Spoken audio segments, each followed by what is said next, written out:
Okay, you've been seeing a lot of the hybrid shapes around, wider noses, real generous widths in the middle, bigger either rounded tails or swallowtails, basically taking the same amount of volume and compressing it into a shorter, wider board.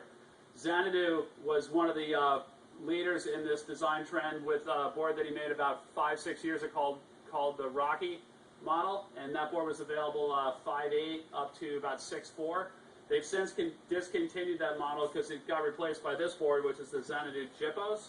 And the Gipos, again, has a wider nose, real generous width in the middle. This board is it's a 5'10", and it's 21¼ inches wide. And then it goes into a rounded pin. Pulls in a little bit in the back just to keep the board in control. When you look at this board, you're going to see the extra width. You can look at the flatter entry rocker up front, which is going to make the board easier to paddle.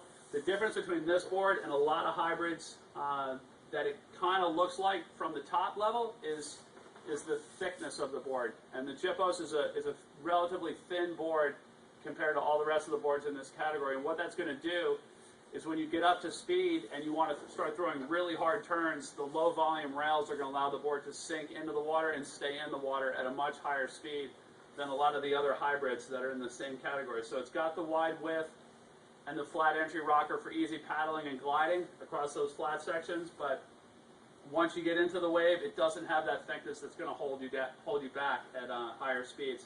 Another thing that's going to help with that is it does pull in a little bit in the tail as well, which is also going to help.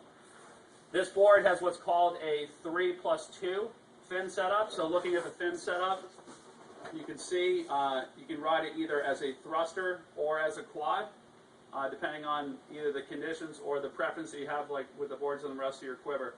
And they're doing an FCS fusion box, really strong box and really smooth on the back of the board. There's not a lot of openings with a lot of boxes. So if you were to have a fully open box, you'd have a lot more drag. So they do the FCS fusion, so there's not a lot of drag on the back of the board. So this is the Xanadu Gipos. It's available sizes 5'6" up to 6'8".